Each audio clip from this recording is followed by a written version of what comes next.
You wake up and the space beside you is already empty. Not because anything is wrong, just because they woke before you. You can hear them. Quiet movement near the fire, the careful sound of someone trying not to disturb you. You close your eyes again. Not because you're tired, because you know exactly what that sound means and exactly who it belongs to.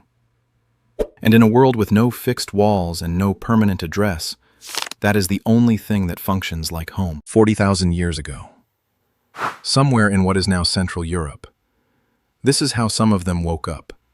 We know this not from stories or paintings, we know it from bones.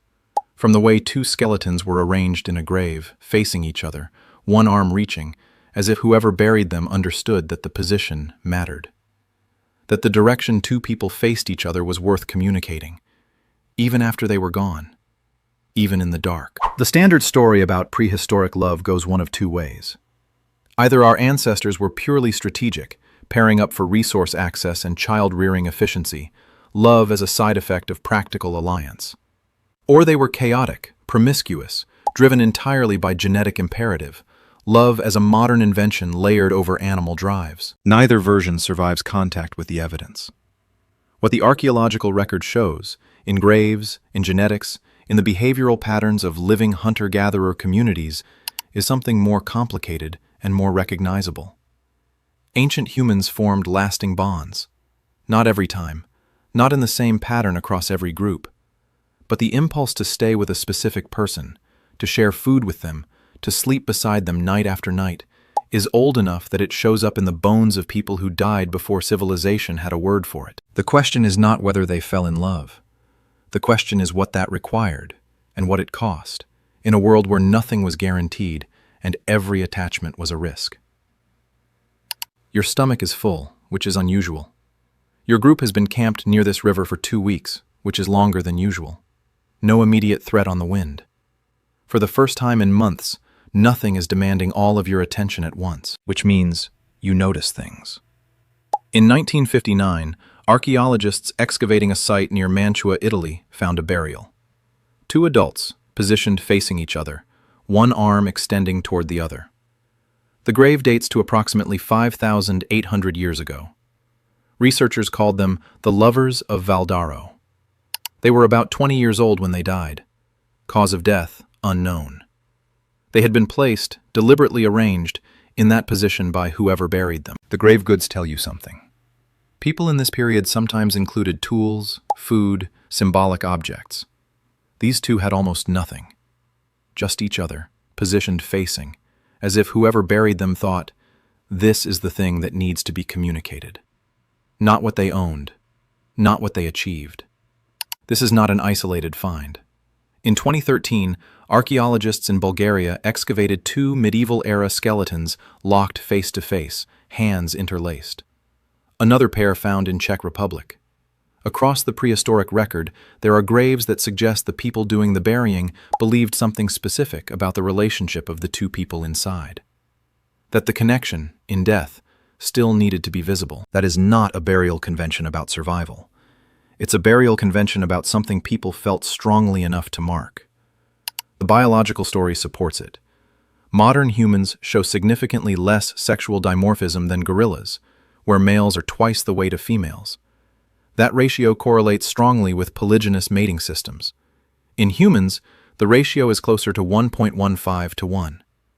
Our bodies carry, encoded in bone and proportion, a long history of something closer to pair bonding than to open competition. But here is the complication.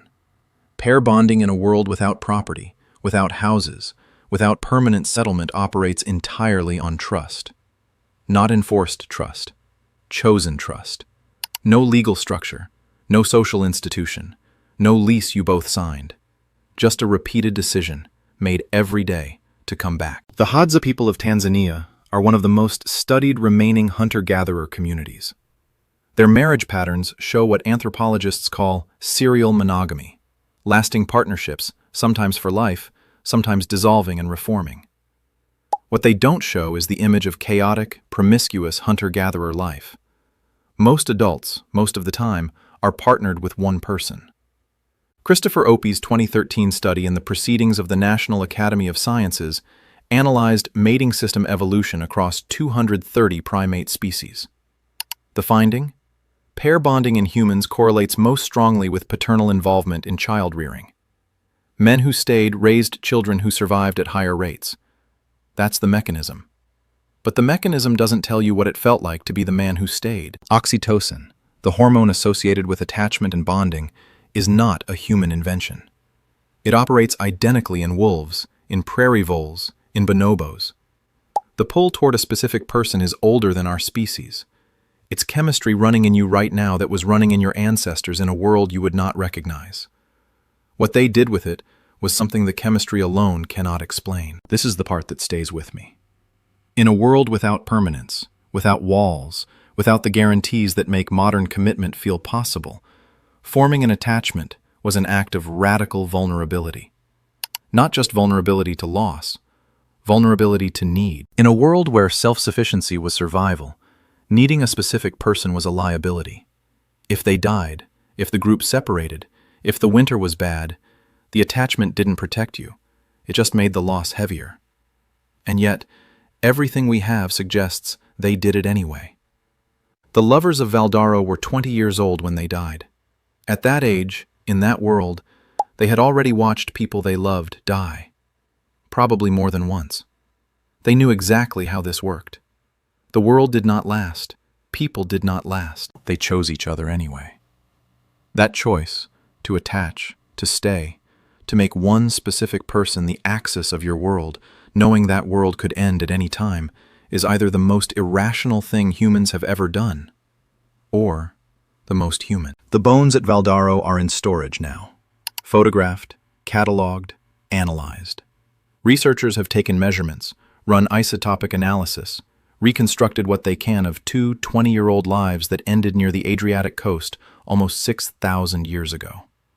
We know their bone density. We know their approximate height. We know the condition of their joints. We know they were placed facing each other. That is the detail that stays. Not the age, not the location. That someone who had to choose how to arrange these two people in the earth, who had limited time before the grave needed to be closed, who was probably cold, probably grieving, probably moving fast, decided, facing. Not back to back, not one above the other, facing, with an arm reaching. They stood over the grave. They looked at the two bodies. And they thought something specific about how these two people had been to each other, about what it meant, about what needed to be true of the arrangement even though no living person was expected to see it again.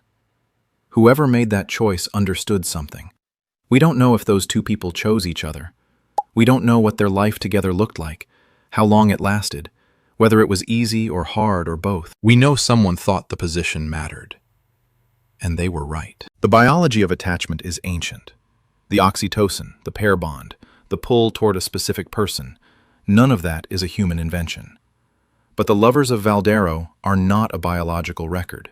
They are a record of a choice, made by the people who buried them, who decided that what those two people were to each other was the thing that needed to survive in the arrangement of the bones. We didn't invent love. We inherited it. But at some point, in some grave, with some decision about which direction a body should face, we started treating it as something worth marking. That's when it became something else.